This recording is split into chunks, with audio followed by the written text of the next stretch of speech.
A ciência é movida por descobertas, tecnologia e rigor, mas também por pessoas. Nos laboratórios, além de microscópios e reagentes, há sonhos, frustrações, disputas e, sobretudo, paixão pelo conhecimento. O livro Nos Bastidores da Ciência, lançado na segunda Flipetrópolis, revela o lado humano da pesquisa. Uma narrativa que expõe desafios, relações de poder, ética, conquistas e superações vividos por quem escolheu fazer da ciência sua vocação. O livro Nos Bastidores da Ciência é o tema em questão no programa de hoje. A nossa convidada é a autora da obra, a bióloga e pesquisadora da Fiocruz, com mais de 100 publicações internacionais, Jane Costa Werneck. Muito bem-vinda, obrigada pela participação. Olá, Fátima, é um prazer muito grande estar aqui com você e agradeço por essa oportunidade de nós papearmos nos bastidores da ciência. O que te motivou a fazer esse livro? Olha, Fátima, na verdade foram muitas motivações, mas a primeira delas, eu um belo dia estava fazendo uma retrospectiva, pensando na minha carreira, nos quilômetros de estrada que eu tenho. E aí eu me fiz a pergunta: eu sou uma pessoa realizada? Sou feliz? Sou privilegiada, com muita humildade eu tenho que confessar isso, e gratidão. Mas aí eu pensei, eu tive alguns momentos de sofrimento, de dificuldade, de embates, de polêmica, de desgastes. Aí eu também pensei, será que hoje eu teria tido o mesmo desgaste, o mesmo sofrimento que eu tive? Aí eu me respondi não.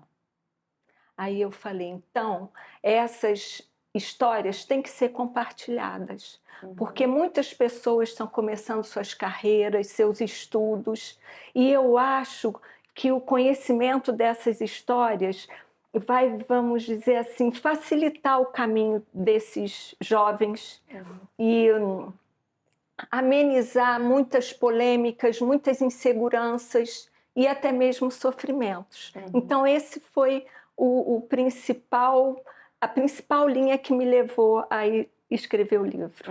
Existe muita diferença entre a ciência que a sociedade imagina e a ciência real que acontece nos laboratórios? E que diferença é essa? Fátima, totalmente. Porque as pessoas conhecem normalmente a ciência, o resultado pronto da ciência. O fármaco que cura tal doença, a espécie nova que foi descoberta na Serra do Caraça, em Minas Gerais, a correlação ecológica nova entre os seres, que vem toda ilustrada, toda prontinha. Mas as pessoas não imaginam o que está ali por trás, para chegar ali. Logística, questionamentos, diferenças culturais entre os colaboradores no laboratório. Tudo isso gera um ambiente muito complexo e que o público em geral não tem ideia quando vê aquele resultado pronto. Quais dessas histórias que você colocou aqui nesse livro e que você vivenciou, que você destacaria, assim? Olha, ou a história que foi a que realmente deu aquele estalo que isso merece um livro? Olha, são muitas histórias, viu, Fátima? Mas eu vou lhe dizer que teve uma, principalmente por conta da sua conexão com a ciência em si, que é a dificuldade de você trazer o novo, a dificuldade de você validar o novo, que vai mudar a perspectiva, o paradigma. Então, eu tive uma história dessa. Eu me deparei com uma espécie numa gaveta de coleção e quando eu olhei as variedades daquela espécie, eu falei, isso tem que ser estudado, porque eu não tinha conhecimento e de fato não tinha sido estudado. E aí eu procurei, fiz levantamento bibliográfico e comecei a compartilhar aquela minha perspectiva de pesquisa com algumas pessoas. E o que eu ouvia era o seguinte: você vai se atrever a questionar o posicionamento do Dr. Hermann Lente? Você vai se atrever a questionar o posicionamento estabelecido numa monografia conceituada internacionalmente? E era o que eu ouvia, mas ao mesmo tempo eu falava, mas isso tem que ser estudado. Isso foi definido numa época que certas tecnologias não estavam existiam, né? disponíveis. E aí eu falei, eu tenho que tratar disso. Mas para resolver essa questão, com essa polêmica toda que estava sendo levantada, eu tenho que falar com o próprio Dr. Hermann Lente. Aí tomei coragem e fui, porque era uma pessoa muito rígida, muito exigente, muito fria, muito austera. Eu falei, meu Deus, o que será de mim? Tomei coragem e fui. E, para minha surpresa, ele falou o seguinte: o meu posicionamento está publicado, mas você tem toda a liberdade de investigar. Só vou te dizer o seguinte: para mudar o que está aqui, você vai ter muito trabalho. Ele falou para mim. E, de fato, Fátima, foram 5 anos de trabalho exaustivo, chegando 7 horas no laboratório, muitas vezes saindo 1h da manhã, sem parar. Mas chegamos a uma conclusão interessantíssima. O que era uma espécie, na verdade, eram 3 espécies e uma subespécie. E aquilo foi a maior surpresa, foi que eu levei os resultados para o Dr. Hermann, o convidei porque isso era a minha tese de doutorado, e ele aceitou ser da minha banca, que eu tremi muito, gelei, suei, mas ele elogiou o trabalho e validou todo o estudo que havia sido feito. Então, foram anos de um trabalho intenso e ouvindo como você tem coragem de questionar o trabalho do Dr. Hermann Lente. Mas valeu a pena. Valeu muito a pena, até porque a integridade do Dr. Hermann deu um exemplo espetacular, que inclusive é relatado nesse livro. Ele falou, você tem toda a liberdade de estudar o que você quiser, estude. Ele só queria que fosse bem embasado, né? Que você fosse fundo mesmo, exatamente. Né? Você lançou esse livro na segunda Flip Petrópolis, né? Como é que foi essa experiência de lançar um livro de ciência num evento literário como esse? Olha, a Flip é um evento extraordinário, importantíssimo para a nossa cultura, para a literatura, para Petrópolis, fantástico. Então, ter sido convidada para lançar o livro foi um presente dos céus. E um momento muito especial de interação com o público para trocar sobre os bastidores da ciência. E tivemos visitas de engenheiros químicos, de matemáticos, de professoras de 2º grau, de médicas, de psicólogas, de artistas. Então, foi uma interação muito rica. Agradeço muito a participação na Flip e a todos que propiciaram. De onde vem a tua inquietação científica e também a paixão por insetos? Olha, Fátima, isso veio de uma vocação minha de infância. Eu sempre tive o privilégio de morar numa casa com muito verde ao redor e os meus olhos sempre foram muito voltados para a natureza. Então, desde cedo, muitas interações que eu via, muitos animaizinhos que eu via já me despertavam curiosidade e vontade de estudá-los. Vem dessa época e depois também com a minha família, com os meus professores, todo esse ambiente, vamos dizer, incentivou que eu seguisse a carreira de bióloga. Você lembra assim qual foi o primeiro inseto que assim te despertou essa curiosidade para saber mais? Querida, lembro. Você sabe que o meu avô plantou uma roseira na janela do meu quarto. E um belo dia, abrindo a janela, eu vejo a haste da roseira dupla. Eu vi que tinha uma conformação diferente ali. E aí eu foquei um pouco mais E intuitivamente eu percebi que era um bicho graveto, um bicho-pau, que estava ali naquela roseira. Uhum. Então, a partir dali, o meu foco para os insetos ainda foi maior, porque a camuflagem, a conformação, Parece um galho mesmo, né? o comportamento dos bichos-pau são muito interessantes, esses animais, são maravilhosos. Aham. E dali não parou mais, E né? aí não parei mais. As borboletas também maravilhosas, mas eu acabei me especializando nos vetores da doença de Chagas, porque eu fui trabalhar na Fundação Oswaldo Cruz, Instituto Oswaldo Cruz, com foco na saúde pública, e eu tinha que escolher um grupo de interesse médico. E aí eu escolhi os barbeiros, vetores da doença de Chagas. Jane, aqui no seu livro, né, aqui na parte de trás, tem uma citação de uma escritora norte-americana que fala que nossas vidas são medidas pelas vidas que tocamos. Quais foram as pessoas que tocaram a tua vida e te influenciaram na ciência? Olha, eu fui muito privilegiada, nasci numa família que tem um amor pela natureza fantástico e sempre me deram suporte e despertaram essa minha curiosidade também. Então eu vou agradecer em primeiro lugar a minha família por essa interação que eu sempre tive tão linda, tão saudável.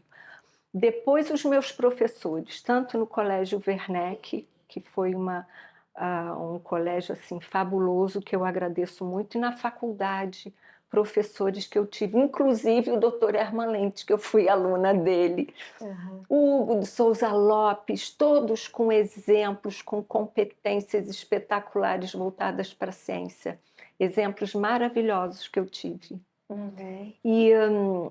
Mas eu tenho que citar um que propiciou o desenvolvimento da minha tese de doutorado, que eu precisava de um orientador e ninguém queria encarar uma questão com o Dr. Herman. Então eu consegui que um ecólogo, que não era entomólogo, orientasse a minha tese. Uhum. E aí eu pude dar andamento. Não posso deixar de falar do Dr. Ávila Pires, que hoje está em Florianópolis. Uhum. No livro você destaca o papel transformador das mulheres na Uhum, ciência, né? uhum. Como que você definiria hoje os principais desafios e conquistas das mulheres cientistas? A verdade é que as mulheres sempre estiveram na ciência, sempre. Reconhecimento é outra coisa, Sim. notoriedade é outra coisa, mas elas sempre tiveram seu papel, sua contribuição importantíssima na ciência. E aqui eu vou começar citando uma entomóloga europeia, a Maria Sibila, de 1670, se eu não me engano. Ela era uma ilustradora apaixonada pela natureza e um belo dia ela se lançou, veio de lá para ilustrar a fauna e a flora da floresta amazônica.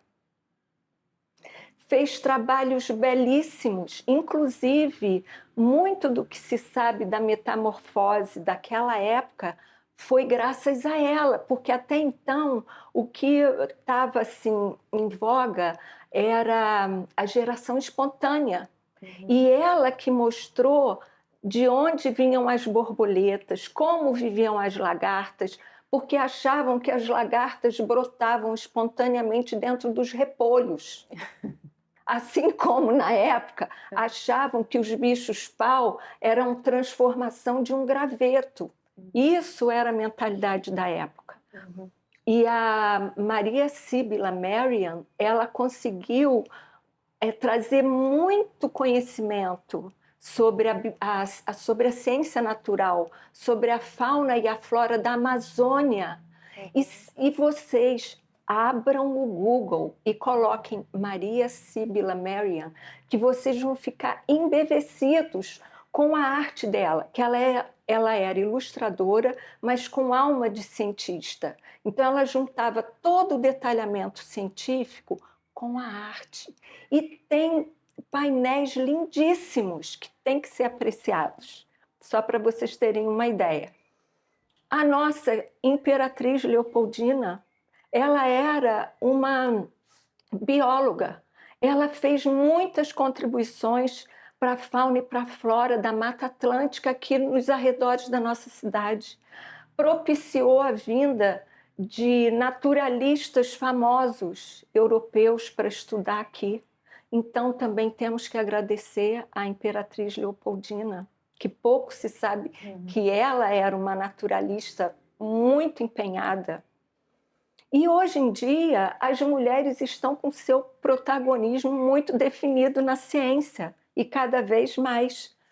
Eu vou citar aqui o exemplo da minha instituição. Quando eu comecei, aos meus 17 anos, não tinha uma mulher chefe de laboratório na minha instituição. Que é a Fiocruz, né? Já existiam algumas pesquisadoras, mas chefes não. E o que aconteceu com o passar do tempo, hoje nós temos um equilíbrio, está praticamente 50% em termos de chefia, eu estou falando. Mas já as mulheres ultrapassando um pouquinho os homens. E não posso deixar de citar a minha diretora, que eu tenho uma imensa admiração por ela. Tânia Araújo Jorge, cientista, médica, educadora, gestora, está no 3º ou 4º mandato como diretora do Instituto e foi a primeira mulher a concorrer para a diretoria do Instituto Oswaldo Cruz. E tem feito transformações incríveis em termos de meritocracia, em termos de modernização na nossa gestão, em termos de integração das diferentes áreas científicas na instituição. Então, uma pessoa à frente do seu tempo que nos traz muita inspiração. E é dela o prefácio do livro, não é? Eu faço uma dedicatória para ela. E o pós-fácil é de uma historiadora de renome também internacional e que, além de historiadora, é bióloga também. Então, o protagonismo das mulheres realmente está muito efetivo e promete muito ainda. Você orienta estudantes desde a iniciação científica até o pós-doutorado, né? O que você procura transmitir para esses jovens pesquisadores? Olha, quando eu vou orientar um estudante, eu procuro não só transmitir, mas como perceber como é a iniciativa, se eles têm iniciativa própria, independência. E eu falo sempre que o principal é ter um olhar questionador. Você tem que ver curiosidades nas pequenas coisas ao seu redor. Porque a ciência está em todo lugar, não está só no laboratório. O laboratório é um local que você, vamos dizer, usa para descortinar, para aprofundar o conhecimento, mas você encontra perguntas importantes a serem estudadas em todos os lugares. Jane, além dos livros acadêmicos e dos bastidores, você também lançou esse outro livro aqui, que fala das tuas experiências lá nos picos do Himalaia, no Everest, né? Em que medida essa experiência extrema dialoga com a vida nos laboratórios, na ciência? Olha, extrema mesmo, porque lá você respira com 50% da sua capacidade e você tem que saber o seu limite, porque se você não tiver humildade, você não volta. Então, humildade é uma palavra que, vamos dizer, te mantém vivo lá, sem dúvida nenhuma. Mas qual a correlação de uma atividade dessa com a ciência, né? São muitas. E eu vou te dizer que eu, por exemplo, eu tinha uma dificuldade de falar dos meus sentimentos, dos meus pensamentos, fora da área científica. E foi por conta do Everest que eu me desbloqueei. Porque as experiências vividas lá, nessa trilha, foram tão intensas, tão enriquecedoras, que quando eu voltei, eu não tive outra escolha a não ser escrever o livro. E, na verdade, eu fui para desabafar, para tentar, literalmente, esquecer, assim, as experiências para eu poder passar adiante. E quando eu acabei de desabafar, eu falei: "Eu acho que eu escrevi um livro".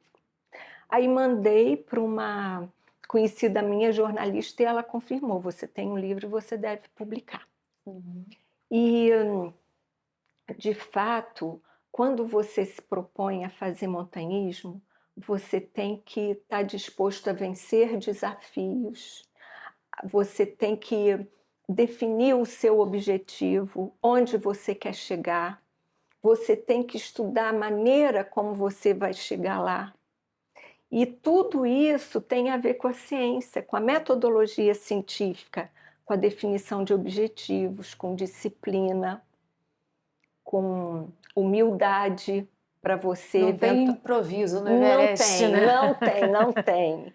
Então, o livro Nos Bastidores da Ciência, por exemplo, hoje está aqui por conta da trilha do Everest, porque se eu Uhum. não tivesse ido, eu estaria escrevendo trabalhos de entomologia, como eu sempre fiz, mas não teria estrutura para compartilhar o que eu compartilho hoje.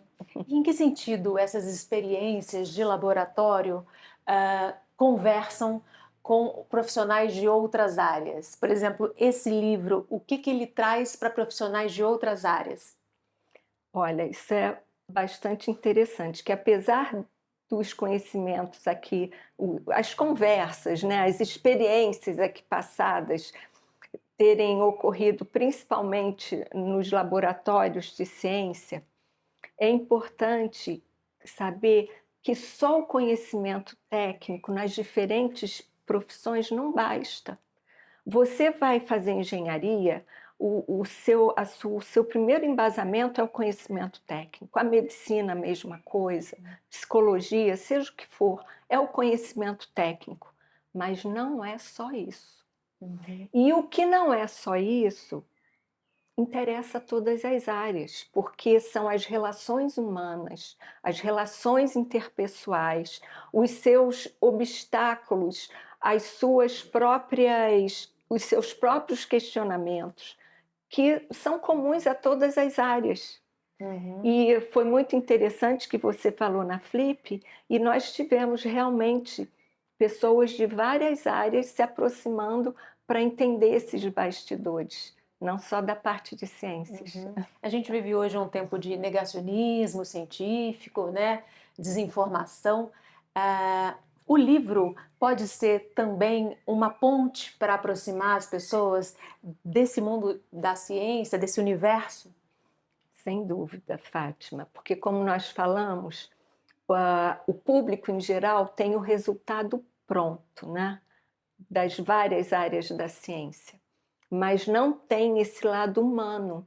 Então nós trazemos a humanização da ciência. E a partir daí, o público vai entender melhor o universo do cientista, que não é só estatística, não é só matemática, não é só análise de resultado, tem muito mais envolvido.